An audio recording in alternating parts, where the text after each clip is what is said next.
మన సనాతన ధర్మంలో మనిషి యొక్క జీవితం అంతా కూడా భగవంతుడితోటే ముడిపడి ఉంటుంది. షోడశ కళా ప్రపూర్ణుడు చంద్రుడు. చంద్రుడికి 16 కళలు ఉంటాయి. మనిషికి 16 సంస్కారముల చేత సంస్కరింపబడతాడు. తల్లి గర్భంలో ప్రవేశించిన దగ్గర నుంచి శరీరం పడిపోయిన తర్వాత కూడా దీన్ని తీసుకెళ్లి ఇష్టం వచ్చినట్టు పడేయడానికి వీల్లేదు. అంచేష్టి సంస్కారము అని సంస్కారం చేసి దీన్ని పంచభూతాల్లోకి పంపించేస్తారు. అందుకని మనిషికి కూడా 16 కళలు, 16 సంస్కారములు. చంద్రుడికి 16 కళలు. ఆ 16 కళలతోటే మనకి కాలగతిని చెప్తూ శుక్లపక్ష కృష్ణపక్ష తిథులుగా చెప్తూ మనం కాలాన్ని గణన కట్టి ఈశ్వరారాధన చేస్తాం. అలాగే భగవంతుడికి పూజ చేసినా కూడా 16 ఉపచారములతో పూజ చెయ్యాలి. ఈ 16 ఉపచారములతోటే పూజ చెయ్యడం అనేటటువంటి దాని వెనకాతల మనస్సుని తీసుకెళ్లి భగవంతుడి దగ్గర పెట్టించేటటువంటి గొప్ప ప్రయత్నాన్ని ఋషులు చేశారు. ఎందుకు ఆ 16 పెట్టారు అంటే మీకు మొట్టమొదటే చెప్పాను. ఆ 16 అనేటటువంటి అంకెకి ఒక విశేషమైనటువంటి ప్రాధాన్యత ఉంది వైదిక ధర్మంలో. 16 ఉపచారములలో మొట్టమొదటిది ధ్యానం. ఇప్పుడు మీరు పూజా విధానం ప్రారంభించిన తర్వాత ఇదే వరుసలో నడుస్తుంది. నడిచేటప్పుడు మీ మనస్సు అలా లగ్నం కావడాన్ని మీరు చూసుకోవాలి.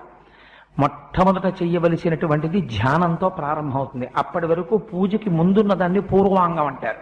అంటే మీరు పూజ చెయ్యడానికి మీరు తెచ్చినటువంటి వస్తువులలో ఏదైనా అపవిత్రత ఉండవచ్చు, లేదా మీ యందు అపవిత్రత ఉండవచ్చు. ఎందుచేత నేను ఈ మాట అంటున్నానంటే, పూజ చేసేటప్పుడు శరీరంలో ఎక్కడ మలం ఉండడానికి వీల్లేదు. మనకి నవరంధ్రములలోంచి ఈ రోమకూపములు అంటారు, వెంట్రుకలు ఉండేటటువంటి కన్నాల్లోంచి నిరంతరము మలము ఊరుతూ ఉంటుంది. అందుకే నిద్రపోయి లేస్తే దేవాలయంలోకి వెళ్ళడానికి అర్హత ఉండదు, స్నానం చేసి వెళ్ళాలి.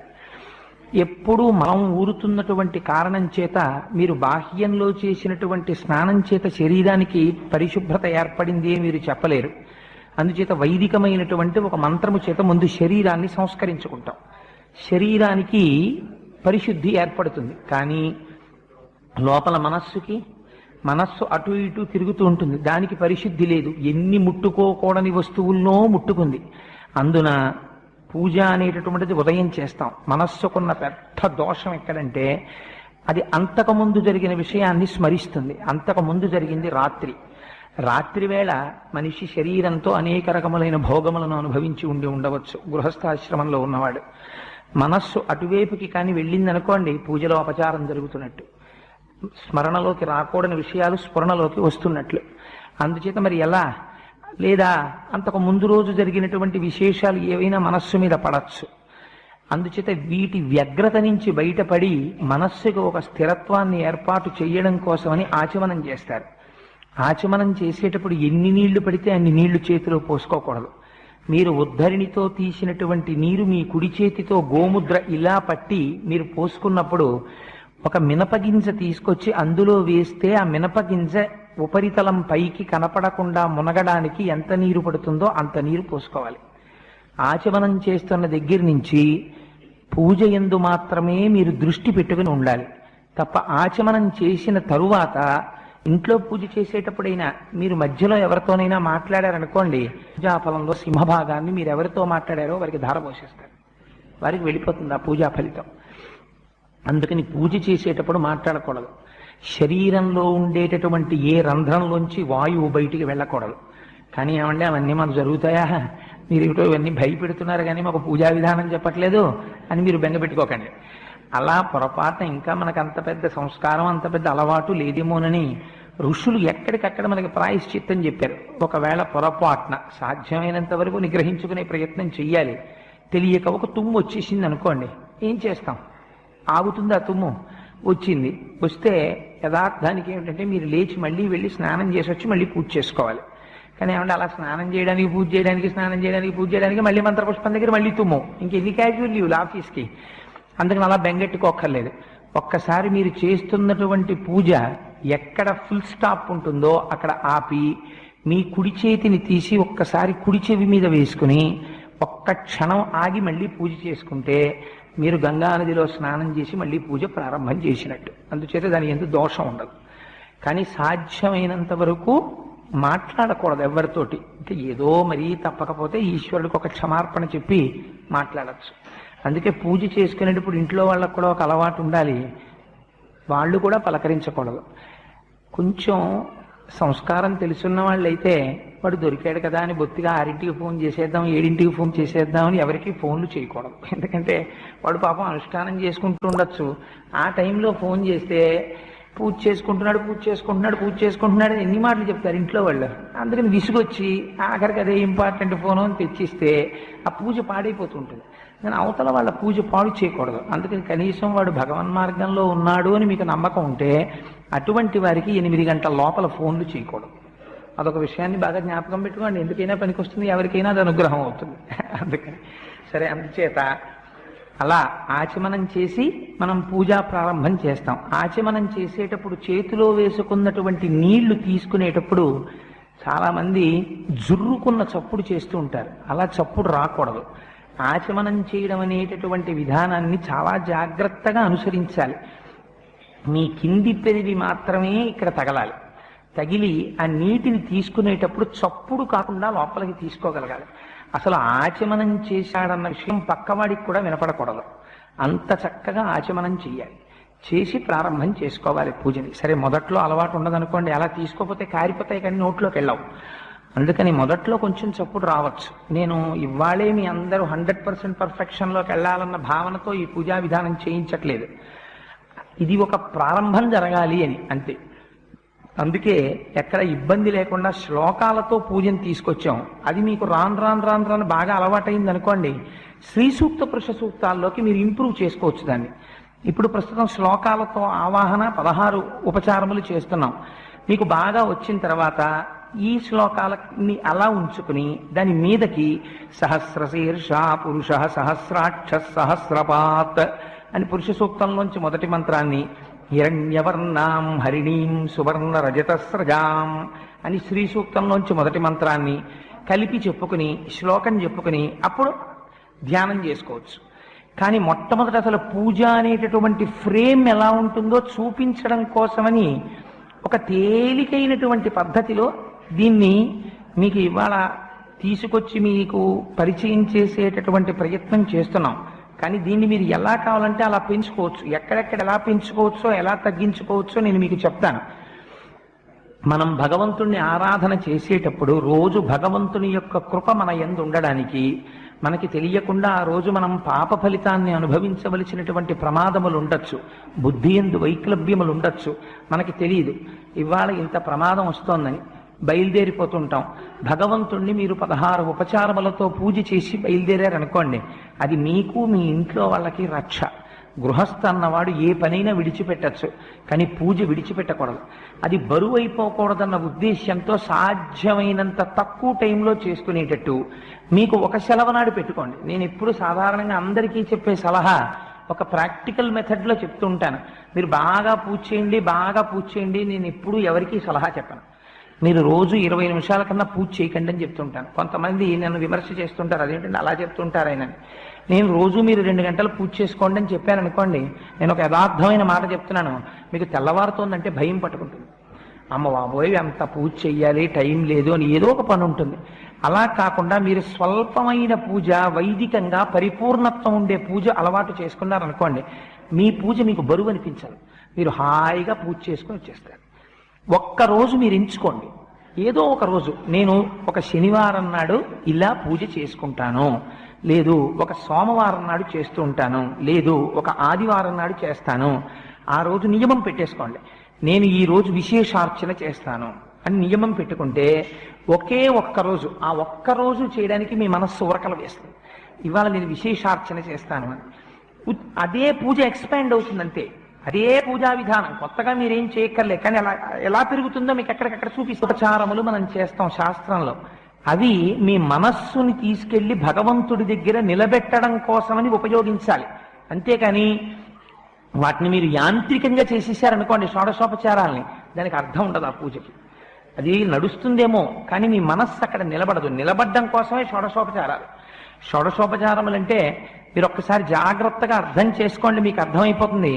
మొట్టమొదటిది ధ్యానం, రెండవది ఆవాహనం, మూడవది ఆసనం, నాలుగవది పాద్యం, ఐదవది అర్ఘ్యం, ఆరవది స్నానం, ఏడవది వస్త్రం, 8 యజ్ఞోపవీతం, 9 గంధం, 10 పుష్పం, 11 ధూపం, 12 దీపం, 13 నైవేద్యం, 14 తాంబూలం, 15 నీరాజనం, 16 మంత్రపుష్పం. మీరు ఒకటి పూజ దగ్గర మొదలెట్టినప్పుడు బాగా జ్ఞాపకం పెట్టుకోండి. మీరు పూజ పూర్వాంగంలో ప్రారంభం చేసినప్పుడు అక్కడ ఉన్నవాడు భగవానుడు, నేను ఆరాధకుణ్ణి అని మొదలు పెడతారు. విన్నారు కదండి గురువు గారు చెప్పిన షోడశ పూజ గురించి. ఇంకా లోతైన అర్థాన్ని ఇప్పుడు మనం తెలుసుకుందాం. షోడశోచార పూజ పవిత్రత, శుద్ధి, భక్తి మహిమ గురించి తెలుసుకుందాం. ఈరోజు మనం ఎంతో పవిత్రమైన అంశం గురించి మాట్లాడుకుందాం. షోడశోపచార పూజ అంటే దేవునికి సమర్పించే 16 సేవలు. అలాగే పూజలో శుభ్రత, శుద్ధి ఎంత ముఖ్యమో తెలుసుకుందాం. మన హిందూ సంప్రదాయంలో దేవుణ్ణి కేవలం విగ్రహంగా చూడరు. అతిథి దేవో భవ అన్న భావనతో ఇంటిలోకి వచ్చిన గొప్ప అతిథిలా దేవుణ్ణి ఆహ్వానించి సేవించడం, అదే షోడశోపచారం. షోడశోపచారం అంటే ఏమిటి? షోడశ అంటే 16, ఉపచారం అంటే సేవలు. పూజలో శుభ్రత ఎందుకు ముఖ్యం? శుద్ధి లేకుండా పూజ చేస్తే ఆ పూజకి పూర్తి ఫలించదు. నెంబర్ 1 శరీర శుద్ధి, స్నానం చేసి పూజ చేయాలి. నెంబర్ 2 వస్త్ర శుద్ధి, శుభ్రమైన బట్టలు ధరించాలి. నెంబర్ 3 స్థల శుద్ధి, పూజా మందిరం పరిశుభ్రంగా ఉండాలి. నెంబర్ 4 పాత్రల శుద్ధి, పూజలో ఉపయోగించే పాత్రలు శుభ్రంగా ఉండాలి. నెంబర్ 5 మనశ్శుద్ధి, ఇది అన్నిటికంటే ముఖ్యము. కోపం, అసూయ, ద్వేషంతో పూజ చేసిన ప్రయోజనం తక్కువ. శుద్ధ హృదయం, అదే గొప్ప పుష్పం. పూజలో పాటించవలసిన నియమాలు: దీపం ఆరిపోకుండా చూడాలి. పూజలో తొందరపడకూడదు. నైవేద్యం ముందు రుచి చూడకూడదు. పూజ మధ్యలో ఫోన్ మాట్లాడడం తగ్గించాలి. దేవుని ముందు కోపం, తగాదాలు వద్దు. అసలు దేవుడు కోరేది ఏమిటి? బంగారు పూలు కాదు, వెండి పాత్రలు కాదు, కేవలం భక్తి. శబరి ఇచ్చిన పళ్ళు ఎందుకు శ్రీరాముడు స్వీకరించాడు? అందులో ప్రేమ ఉంది కాబట్టి. కుచేలుడు అటుకులు ఎందుకు శ్రీకృష్ణుడు తిన్నాడు? అందులో భక్తి ఉంది కాబట్టి. శరీర శుద్ధి, పూజలో అంతర్భాగమైన పవిత్రత. శరీర శుద్ధి అంటే కేవలం స్నానం చేయడం మాత్రమే కాదు. అది బాహ్య శుద్ధి, అంతరశుద్ధి, ఆచార శుద్ధి అన్నీ కలిపిన పవిత్ర సాధన. మన శాస్త్రాలు చెబుతున్నాయి, శుచిః భూత్వః శుచి యజేత్, అంటే తాను శుద్ధిగా ఉండి శ్రద్ధస్వరూపుడైన భగవంతుణ్ణి పూజించాలి అని. ఎందుకు శరీర శుద్ధి? మన శరీరం దేవాలయం లాంటిది. దేహో దేవాలయ ప్రోక్తః, ఈ దేహమే దేవుని ఆలయం. ఆలయం శుభ్రంగా ఉంటే దేవుని సాన్నిధ్యం అనుభవిస్తాం.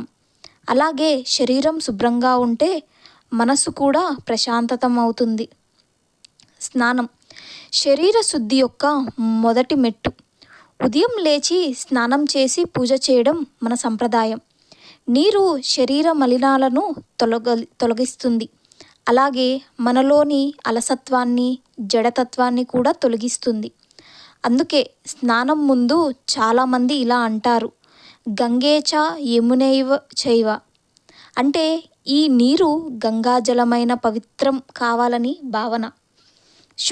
నెంబర్ 2 శుభ్రమైన వస్త్రధారణ. స్నానం చేసిన తరువాత శుభ్రమైన బట్టలు ధరించాలి. మైలు బట్టలతో పూజ చేయకూడదు. ఎందుకంటే దేవుని ముందు అశుభ్రత గౌరవ సూచకం. నెంబర్ 3 చేతులు, కాళ్ళు శుభ్రం. పూజకు ముందు చేతులు, కాళ్ళు కడుక్కోవడం అవసరం. ప్రత్యేకంగా బయట నుంచి వచ్చిన వెంటనే పూజలోకి వెళ్ళకూడదు. నెంబర్ 4 అంతరంగ శుద్ధి. శరీరం శుభ్రంగా ఉన్న మనసు కోపంతో అసూయతో నిండితే అది పూర్తి శుద్ధి కాదు. కోపం ఉంటే మనస్సు మలినం అవుతుంది. ద్వేషం ఉంటే హృదయం అపవిత్రం అవుతుంది. అందుకే మనశ్శుద్ధిని నిజమైన శరీర శుద్ధి అని అంటారు.